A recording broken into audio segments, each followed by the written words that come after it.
Hola a todos, ¿cómo están? Espero que muy bien. Nuevamente una entrevista en estos tiempos de cuarentena, pero como siempre con grandes personalidades. En esta ocasión tengo el grandísimo honor de tener con nosotros a una persona que han pedido bastante en las entrevistas. Se trata de la escritora, locutora y politóloga Gloria Álvarez. ¿Cómo estás, Gloria? Hola, ¿qué tal? Muy bien. Muy contenta de estar acá con ustedes. No, el gusto totalmente mío de que puedas acompañarnos en esta entrevista, ya que tú eres toda una rockstar del mundo libertario y que muchas personas, incluyéndome, han llegado a las ideas de la libertad gracias a ti. Ah, me alegro mucho.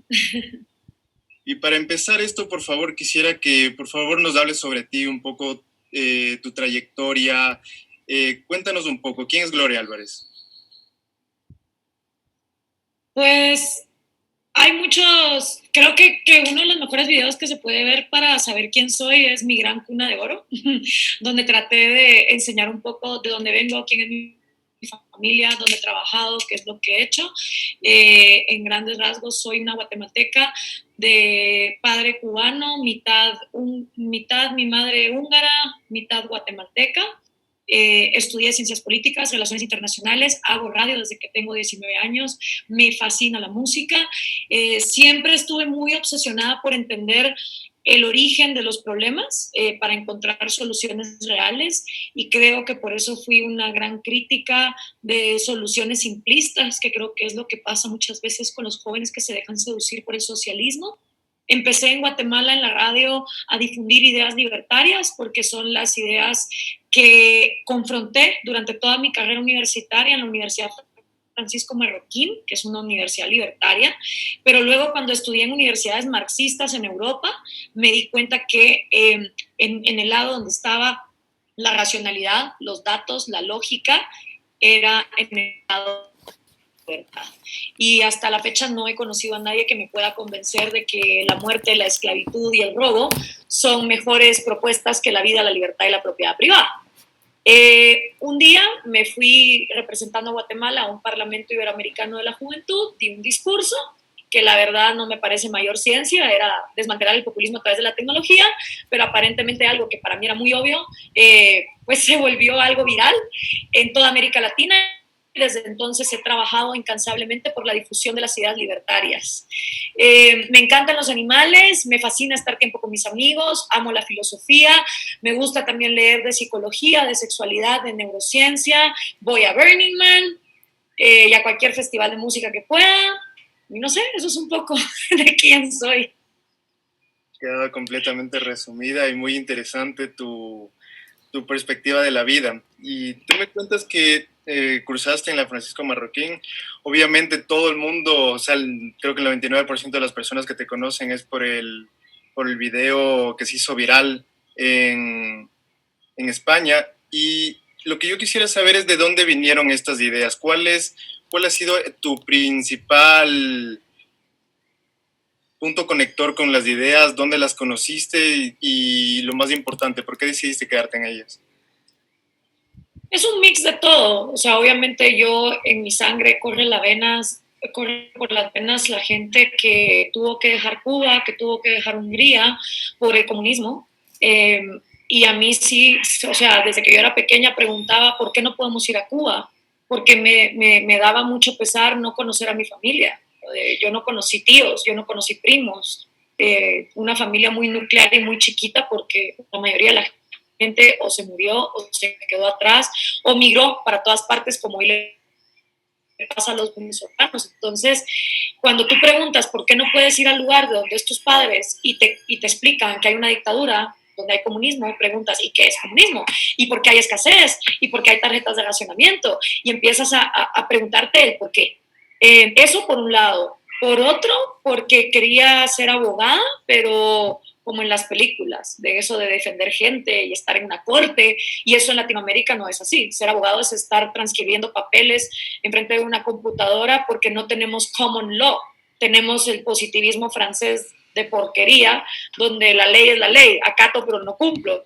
Entonces, buscando una carrera donde yo pudiera interactuar más con la gente, fui un día a una feria de universidades en quinto bachillerato y me encontré con el stand de la Francisco Marroquín ofreciendo la carrera de Relaciones Internacionales.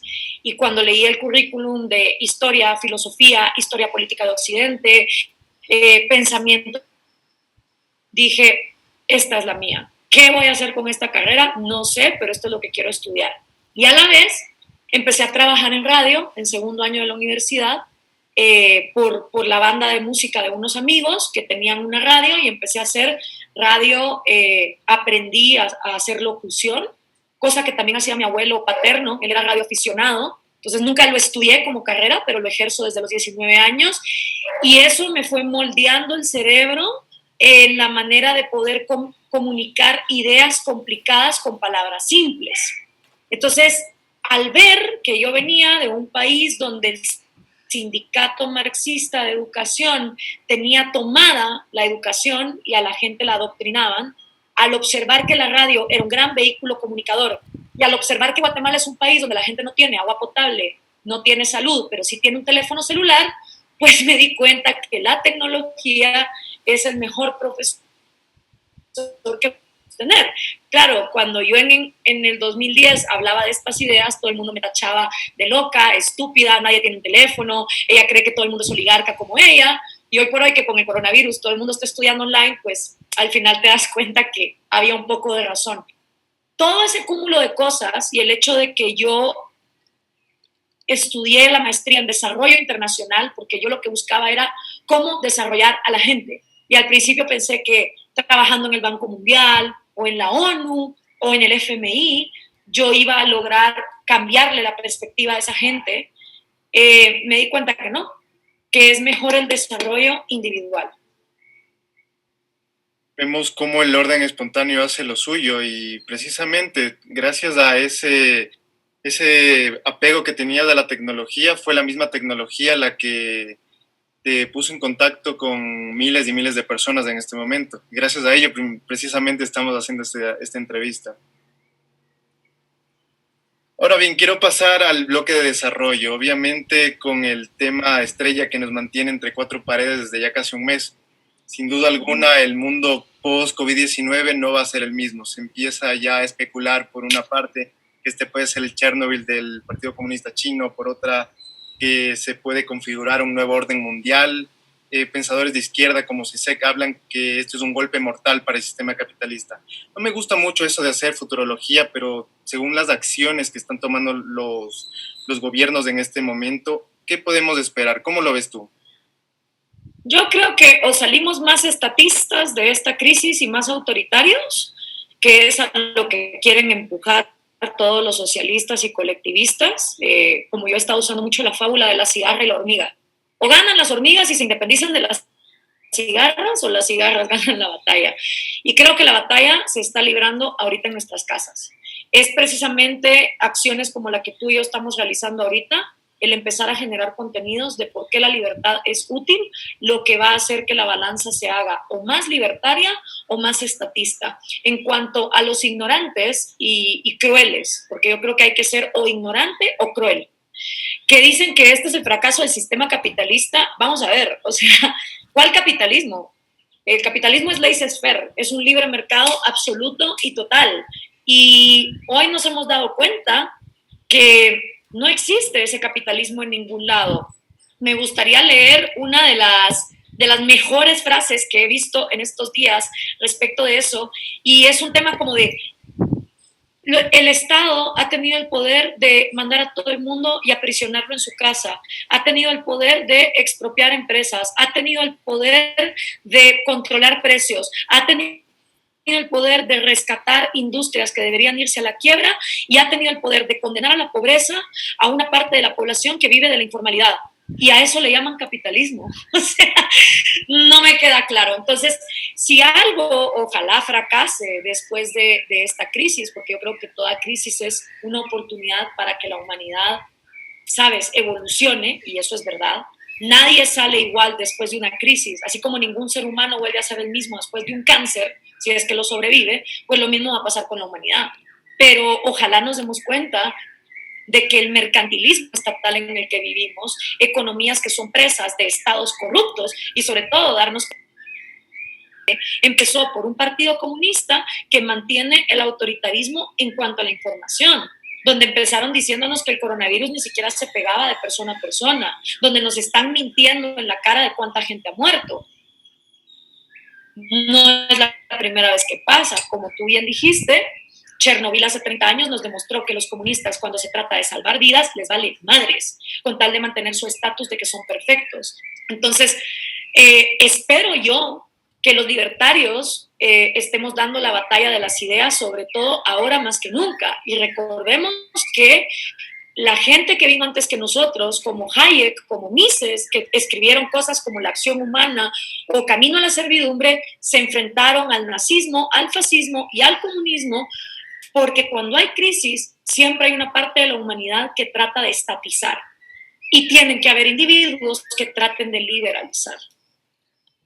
Totalmente. Y como ya lo dijiste antes, este escenario precisamente es un caldo de cultivo para charlatanes de todo tipo, en especial de aquellos que creen tener soluciones mágicas y lo único que necesitan para ello es más poder, para cumplir todos sus propósitos, mientras echan la culpa de la crisis a los chivos expiatorios de siempre, el neoliberalismo, la globalización, el libre mercado.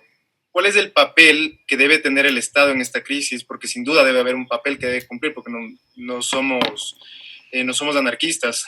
¿Hasta dónde debe llegar y cuál es la ventaja o desventaja del mercado y la globalización en todo esto? Hoy más que nunca el Estado tiene que hacer su harta función, que es seguridad y justicia, para defender la vida, la libertad y la propiedad privada de los individuos.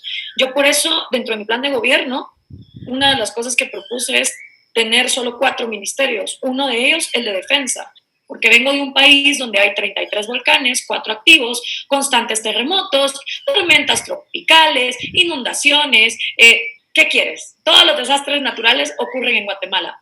Entonces, sí considero que el Estado debe estar presente para el manejo de esas emergencias, precisamente porque su harta función es la seguridad y la justicia. Eso es una cosa.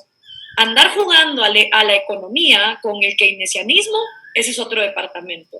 Y creo yo que me falta ver un líder presidencial que se haya sentado a decirle a su pueblo, siéntense a negociar, agarren sus presupuestos y siéntense con toda la gente que depende de ustedes para ver cómo pueden rebajar salarios y ustedes también rebajar costos. Porque ahora que estamos todos encerrados en casa, estamos gastando menos. Entonces todos podemos vivir con menos. Y es lo que ha pasado con algunas empresas. Pero esa mentalidad de one size fits all, que todos los gobernantes han tratado de implementar con precios topes, subsidios, congelamiento de ciertos préstamos y pagos, solo está llevando a la gente a la bancarrota.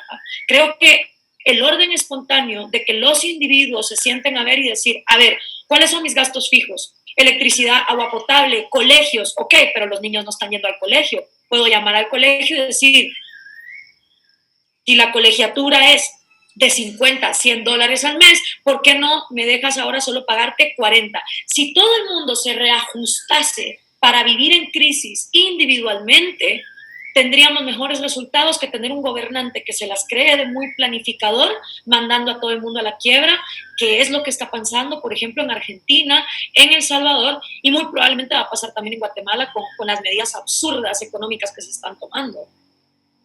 Totalmente de acuerdo, y algo que preocupa bastante es el tema económico, sin duda. Muchos dicen, no, la economía no tiene importancia en estos momentos. No, sí la tiene, obvio que importa la economía. Vemos que, por ejemplo, países subdesarrollados como los nuestros, Guatemala, Ecuador, México, donde estás ahorita, que no están tan subdesarrollado, pero no entra dentro del grupo de desarrollados, lo que impera es la informalidad, lo que impera es la población que vive el día a día. Oye, que hoy está entre la espada y la pared, por una parte el virus, que si sale a la calle puede contagiarse, y por otra el hambre. ¿Qué solución se le puede dar a esa gente de a pie en estos momentos? Yo estaría estudiando qué está pasando en Suecia y por qué los suecos tienen todavía la economía abierta mientras la gente está tomando su distancia y están obedeciendo las reglas de lo que hay que hacer. Lo que no se entiende es que economía es salud. La economía no está para servir a los aliens, está para servir a los seres humanos.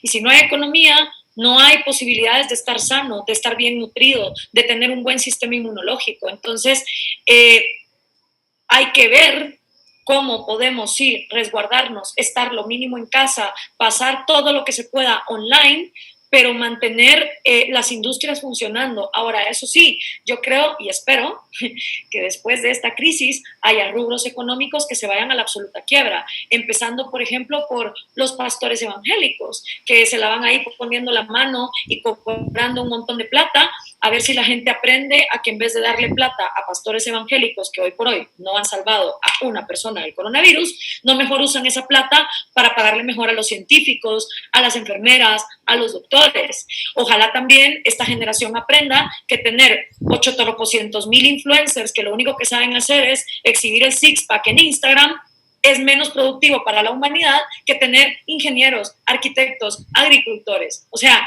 los salarios que tenemos son producto de la oferta y la demanda. Y cuando la demanda es ignorante y es superficial, la oferta de lo que hay es ignorante y es superficial. Y hoy por hoy que todos sabemos y nos damos cuenta de cuánto dependemos de la ciencia y no de los charlatanes religiosos ni de los líderes populistas, ojalá que surjan industrias en una economía mucho más consciente de lo que realmente necesitamos premiar. Eso sí, espero yo. Y es que vemos también cómo ese quiebre de las relaciones sociales, de las instituciones, como por ejemplo la iglesia, que tú misma lo mencionas. Antes la iglesia, en ciertos sectores, vemos que servían para ayudar al prójimo, o sea, se hacían colectas y todo para ayudar al prójimo. Ahora es el Estado el que te tiene que ayudar. Claro. El Estado te tiene que ayudar, ya no se hacen esas instituciones sociales que servirían para eso mismo. Y sin duda la crisis del COVID nos deja algo muy bien claro. No podemos continuar manteniendo este sistema insostenible en nuestros países, este sistema de déficits presupuestarios, de déficit fiscal, este sistema sociomercantilista que nos da tal subdesarrollo. ¿Cuál sería para ti la propuesta liberal para afrontar primero la crisis económica que se nos viene encima y posteriormente dar un vuelco hacia el progreso? La misma que propuse con los 15 puntos de mi campaña presidencial.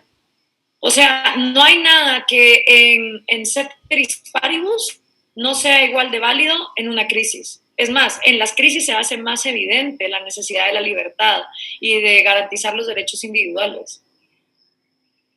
Totalmente de acuerdo. Y en una de las preguntas que me hacían en Instagram, que ya después la vamos a desarrollar porque es parte de una nueva sección, hablaban de la Gloria Presidenta. Por favor, dinos cuáles serían estas propuestas, qué sería lo que tú propondrías en una campaña electoral y de llegar, qué es lo que se aplicaría. Lo que ya propuse en el video que hice sobre la campaña presidencial para Guatemala, disponible en mi canal de YouTube, en mis redes sociales, son 15 propuestas, 5 que no son negociables, que son como esa base republicana institucional. O sea, si me eligen, esas 5 cosas van. Si no las quieren, no me voten. Y luego hay otras 10 para que la gente escoja 5 en encuestas que se pueden hacer online. Y entonces esas 5 no negociables con esas 5 que surjan de lo que la gente quiera son mi programa presidencial. Perfecto. Ya pasando de no estar envueltos en este escenario surrealista del COVID, sin duda estaríamos hablando de otros temas, de otras cosas más interesantes. Así que olvidémonos por un momento que estamos en este escenario apocalíptico y pasemos un poco a las ideas políticas. Tú te consideras libertaria, pero sin duda tu figura causa estupor en muchos sectores. Desde la izquierda se te llama derechista neoliberal que busca instaurar los intereses de los grandes capitales, de los poderes fácticos, y desde la derecha estatista se te llama que eres una progresista que busca instaurar la agenda liberticida de la izquierda para acabar con Occidente. Nada nuevo hasta ahí, pero el conflicto viene en verdad del mismo mundo liberal, de las riñas internas que si uno es más de Hayek, que si el otro es más de Rothbard, lo que ha causado un separamiento interno del movimiento que es pequeño y lo ha vuelto aún más pequeño. ¿Qué es lo que nos impide luchar en un frente cohesionado ante un enemigo común como lo es los estatistas de todos los colores? Pues yo no veo impedimento porque yo siento que la batalla que yo he librado es independiente de si la gente anda siguiendo más a Rothbard que a Mises. Yo he sido bien clara, yo soy libertaria, minarquista y con una con estudios profundos en objetivismo. Esa es mi línea. No soy anarcocapitalista, no soy religiosa, entonces es claro. Ahora, en Latinoamérica, como, no sé, la gente no lee, pero las cosas que la gente en Latinoamérica alega han sido superadas hace mucho en el movimiento libertario anglosajón. O sea, de hecho, hay un libro como este, que es la Enciclopedia del Libertarianismo, donde están todos los temas, ¿sabes? Que un libertario puede llegar a conocer y saber cuál es la postura de los libertarios respecto de cualquier tema. Entonces, quien se lea este libro y me pueda demostrar que yo estoy en lo incorrecto al utilizar la palabra libertario, que lo haga con datos. Y yo con muchísimo gusto ese día dejo de utilizar la palabra libertaria para definirme. Entonces, lo que siento es que hay una profunda ignorancia. No sé si es porque los libertarios latinos no hablan inglés, entonces no han leído libros sobre libertarianism, pero que te ataque la derecha y la izquierda es lo que siempre le ha pasado al movimiento libertario, no es nada nuevo. Totalmente de acuerdo. Y es que desde los sectores más pegados a la derecha filosófica, si se puede decir, como el paleolibertarianismo, te tachan de progresista de libre mercado, la famosa categoría liberprogre para más o menos peyorativa, para que infiere que vas a apoderarte de causas que están más pegadas a la izquierda. Y esta cierta tensión es lo que divide el movimiento. ¿Cuál vendría a ser la diferencia que tú marcas en este momento de lo que es el libertarianismo de lo que es el progresismo? Yo no busco impuestos ni subsidios para gays, transexuales, mujeres, ni nada. O sea, que tú defiendas la libertad de la gente de amar a quien quiera, de las mujeres tener derechos iguales a los hombres, no quiere decir que tú estás buscando subsidios ni regalitos keynesianos. Y eso es lo que la derecha conservadora, a propósito, se empecina en desinformar. El día que a mí me puedan probar que yo estoy buscando impuestos para pagar abortos, operaciones transgénero, bodas gays, con muchísimo gusto. Yo misma me llamo progresista, pero mientras tanto no lo hay. O sea, por eso te digo, hay una gran desinformación y gente que ha leído un par de tweets libertarios me quiere venir a dar cátedra a mí de qué es ser libertario y qué no. Y eso sí no se vale. Por eso precisamente escribí este libro y de hecho se lo dediqué a todos los liberales, objetivistas y anarcocapitalistas que alguna vez han sido prejuzgados con insultos como facha, cerdo capitalista, nazi, oligarca o imperialista, pero que también han sido tachados de marxista cultural, progre disfrazado, líder progre o socialista en el armario. Precisamente tú que tienes ese libro ahí, vemos que en muchas de tus intervenciones has hablado de los conservadores como un grupo homogéneo, en el cual todos son fundamentalistas religiosos, enemigos de la libertad individual, mercantilistas. ¿No estaríamos también cayendo en el mismo juego que del otro lado que busca descalificar mediante estos términos? Porque si, por ejemplo, nos vamos a lo que hablaba antes, a la derecha filosófica, vemos que dentro de la derecha también hay una parte liberal, hay una parte también conservadora y una parte nacionalista.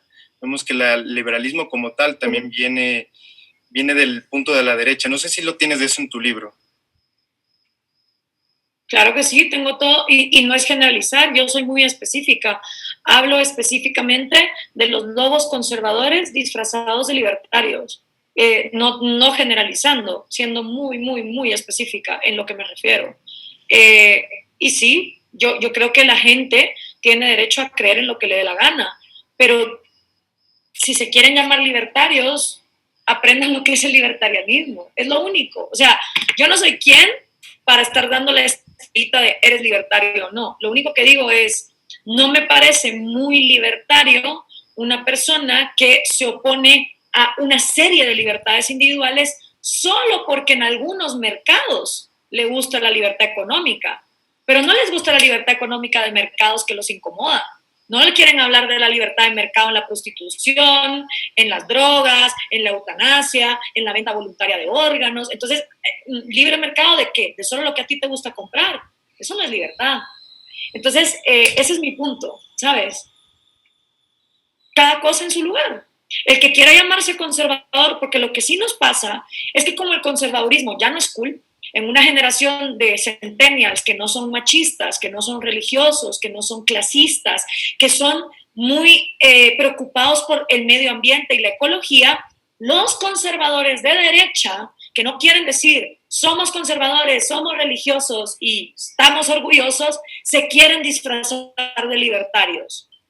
Y creo que nos han hecho un daño terrible a los verdaderos libertarios. Y por eso es que no hemos tenido éxito. Y por eso es que gente como Pinochet, 3 décadas después, hace que surjan Camilas Vallejos o Carolinas Cox, que claro, metidas en Cuba, ya se ponen a llorar de que feo es el comunismo, pero ahí andan pidiendo comunismo para Chile. Eso es producto precisamente de que los libertarios no se desliguen de una derecha conservadora que no hace la batalla cultural. Y esto no solo lo digo yo, vayan a leer El Chile que viene de Axel Kaiser o la fatal ignorancia de los empresarios que no quisieron hacer esa batalla cultural. Entonces, mi punto es, ¿quieres ser conservador religioso que solo defienda la libertad de algunos mercados? Buenísimo, pero eso no es libertarianismo. ¿Tú crees que sería preciso ser tal vez las paces con cierto conservadurismo que sí está pegado a las ideas liberales? Me pongo a pensar, por ejemplo, el conservadurismo, no sé si llamarlo conservadurismo como tal, pero no sé si has escuchado del profesor Zanotti. Gabriel Zanotti, claro que sí, lo Exacto. conocí en Argentina. Como él, muchos liberales que son apegados al catolicismo o al protestantismo, y vemos que hay esta riña, en cambio, entre lo que te hablaba antes, por ejemplo, entre objetivistas y gente más pegada a estas ideas, que puede haber un choque. ¿No crees que sería bueno hacer las paces entre todos estos grupos? Yo creo que no hay nada más pacífico que tratar de hacer las paces escribiendo un libro que se llama Cómo hablar, no cómo pelear o cómo matar a un conservador. Yo creo que yo he contribuido a hacer esas paces y a enseñarle a los conservadores mi punto de vista para que ellos lo respeten también, ¿sabes? Creo que esa es la mejor manera de hacer las paces. Escribir libros que se llamen Cómo hablar, cómo dialogar, cómo establecer puentes. Y por eso también escribí Cómo hablar con un progre. Porque creo que los libertarios de ambos lados tenemos algo que ofrecer, los verdaderos libertarios. Ahora, aquí mismo también lo dice, no hay ningún problema con ser libertario y ser religioso. Hay muchísima literatura que trata de empatar al cristianismo con el libertarianismo. Claro, hacen ahí unas sus marañas donde olvidan la teología de la liberación, no quieren hablar de que el catolicismo fue una de las medidas populistas del Imperio Romano, no quieren hablar que gracias al catolicismo en América Latina se implantó un mercantilismo estatal de la corona española donde no había libre mercado, no quieren hablar de que la pobreza es una virtud para el catolicismo. Está bien, pero literatura que empata el cristianismo con el liberalismo, la hay, es abundante, léanla, no hay problema. O sea, los libertarios no nos vamos a andar poniendo a que la gente sea religiosa. Para ser objetivista, sí. Y yo por eso empato mucho con el ala objetivista de la defensa, digamos, del capitalismo. Totalmente de acuerdo. Y en ese sentido de que tú hablas de que qué más conciliador que escribir un libro de cómo hablar, ¿te parece bien si es que se propone dentro de esta entrevista hacer un debate con el representante también, que yo lo considero liberal, que también lo entrevisté antes, que es Agustín Laje, porque yo considero, leyendo sus 2 libros, tanto la parte que escribió él en el del Libro Negro de la Nueva Izquierda, como tu libro Cómo hablar con un progre y el de populismo, veo que ustedes no son tan diferentes, o sea, ustedes defienden prácticamente los mismos temas, más allá de uno que otro tema puntual. ¿No te parece que sería de una vez preciso hacer las paces dentro de esta riña que hay en las redes sociales, que los fans de uno atacan al otro? Por mí no hay problema. Y eso sí, definan qué es lo que quieren que debatamos, cuál es el tema. Ahora, yo con él no tengo problema alguno, yo no he iniciado ninguna riña, ni absolutamente nada. O sea, yo tengo muchísima gente dentro del liberalismo con la que no comparto muchas cosas, y esa es la belleza. Yo no tengo que convencer a Axel Kaiser, a Javier Milei, a María Blanco, a Antonella Martí a pensar igual a mí.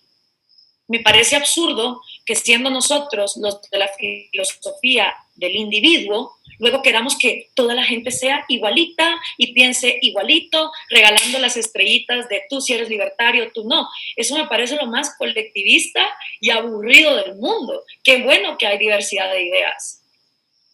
Y yo tengo las mías y cada quien tendrá las suyas. Totalmente de acuerdo. Un grupo en donde todos piensen igual sería más o menos parecerse al otro lado, que tratan de estandarizar a todos, pero en el sentido de hacer un frente común para luchar, como una vez tú dijiste, me acuerdo muy claro, en el extinto ya programa Bailando con Lobos, no sé si lo recuerdas, que cada... Ya no está, ya no existe. Ya no existe hace mucho tiempo. Ay, qué pena. Así de desconectada estoy de lo que pasa en el mundo liberal. Tú dijiste una vez que en un frente de batalla no todos hacen lo mismo. Uno va con la espada, otro va en caballo, otro va de defensa. Y en ese sentido yo creo que tenemos un enemigo común demasiado fuerte que no le importa unirse para llegar al poder, quitarte las libertades, subirte los impuestos y al rato que ya está dentro ahí se desintegra y se matan entre ellos. Pero yo creo que debería haber una cohesión y más por eso hago ese llamado para más que un debate, sino un plasmar ideas, más que eso. Los que viven metidos en mi página son los fans del AGE, pidiendo el debate, entonces que se organicen, que se lo pidan a él. O sea, a mí cuando mis fans me dicen, oye Gloria, habla de este tema, yo lo tomo en cuenta. Yo no, espero yo, claro, yo no soy dueña de más acciones que de las mías, ¿sabes? Yo no me voy a querer ser responsable de lo que haga nadie más que yo, porque son las únicas acciones que controlo. Pero yo esperaría que la gente que a mí me sigue no esté perdiendo el tiempo tirándole mierda a otros liberales por las cosas que piensan o dejan de pensar, ¿sabes? Totalmente de acuerdo, la educación ante todo.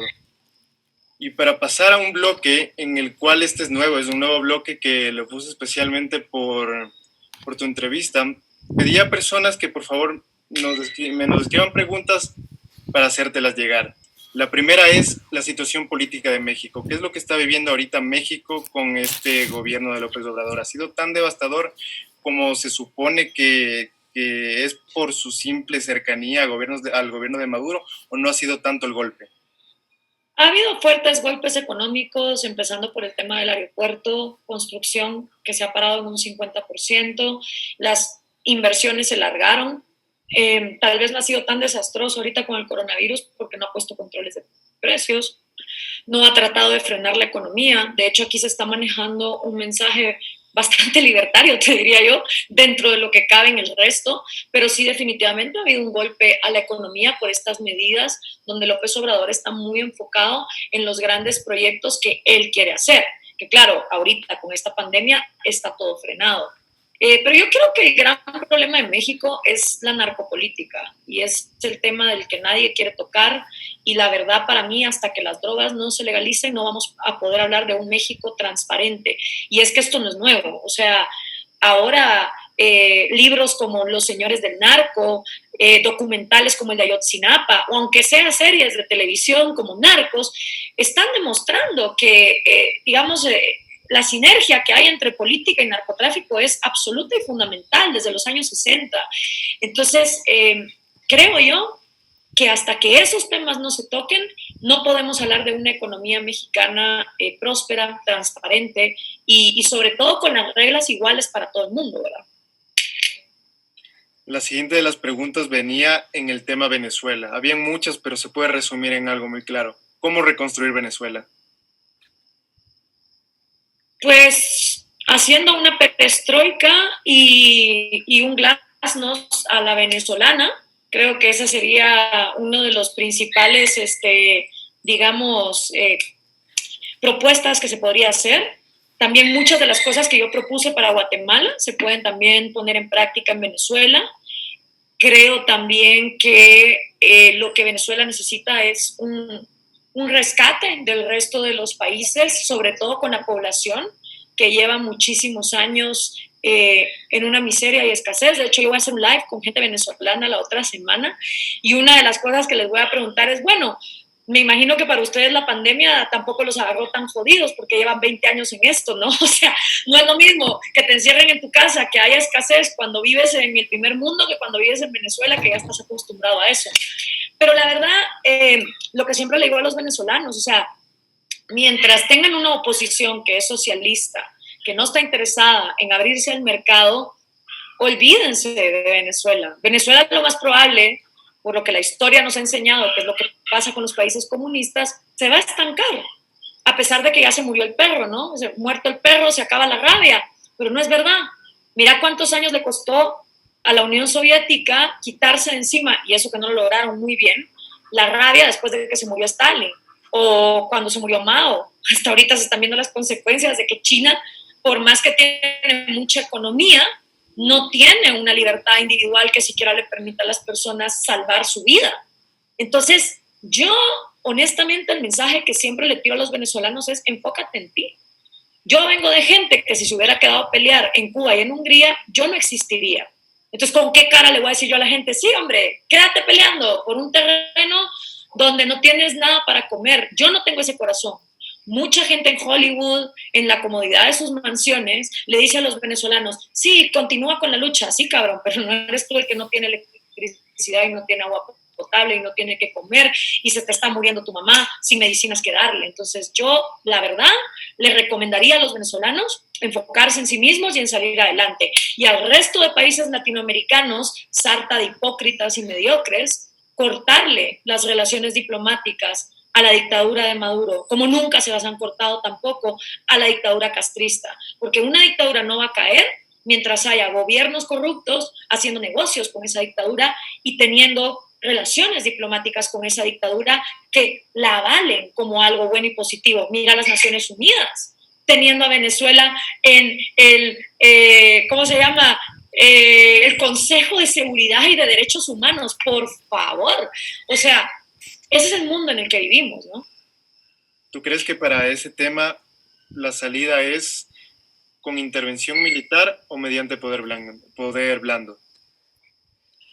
Me da igual, mira, como lo dije en la entrevista de Bailey, todo el mundo se enfoca en, ay, sí, la intervención. ¿Y después qué?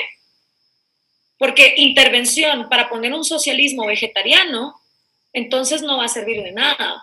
A mí más que cómo se entre es qué se va a hacer y qué se va a reestructurar. Y eso es de lo que nadie quiere hablar. Totalmente. Y la última pregunta, porque hay muchísimas, pero nos diríamos 3 horas en todas las preguntas. No, dale, si quieres podemos, o sea, podemos terminar a las 50 si te parece bien.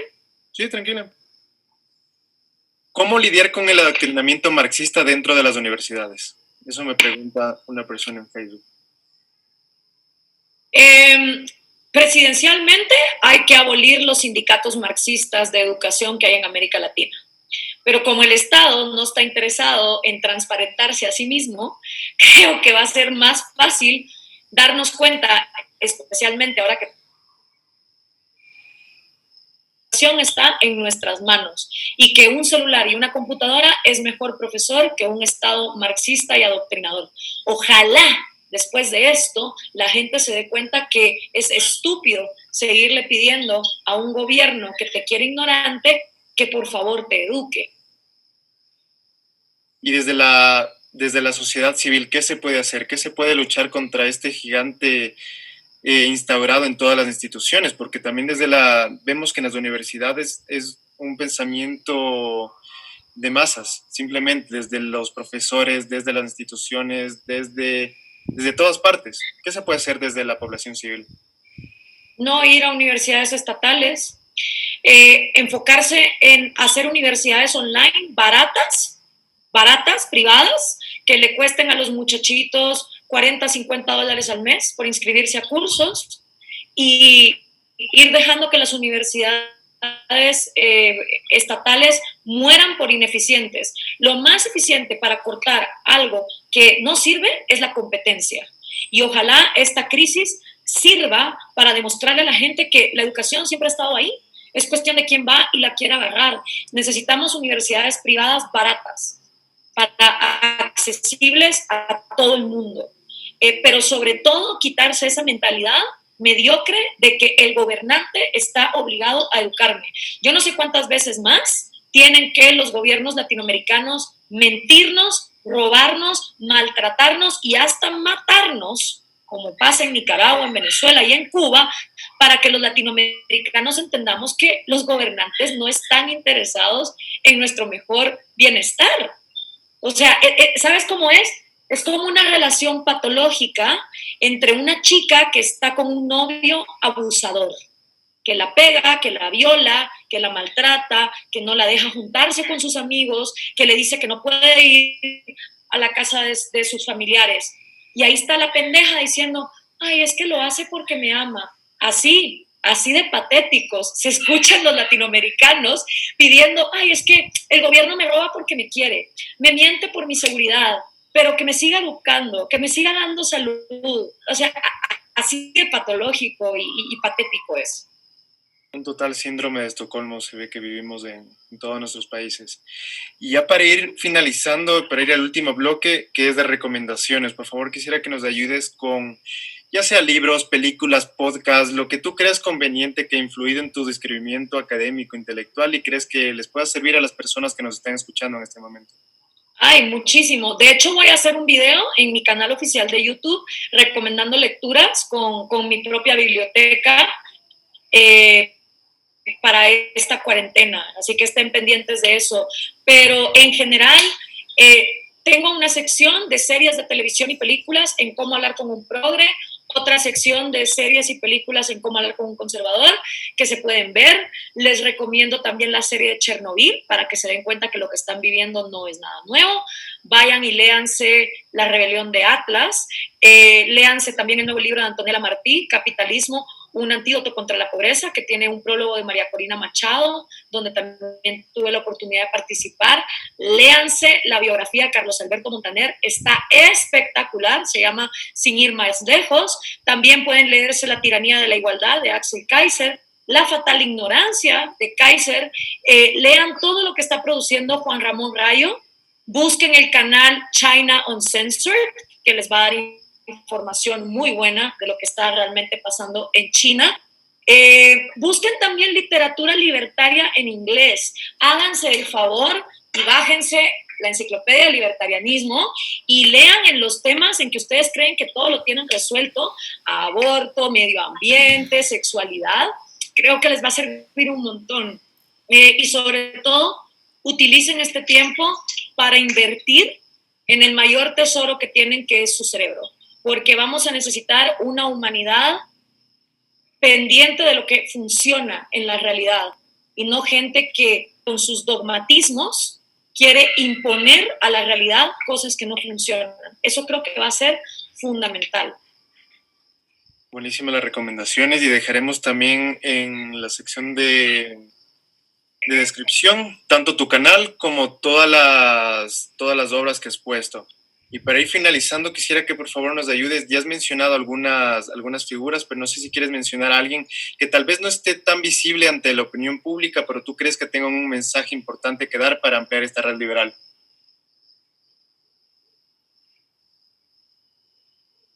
No tan visible para la opinión pública, o sea, como en qué estás pensando.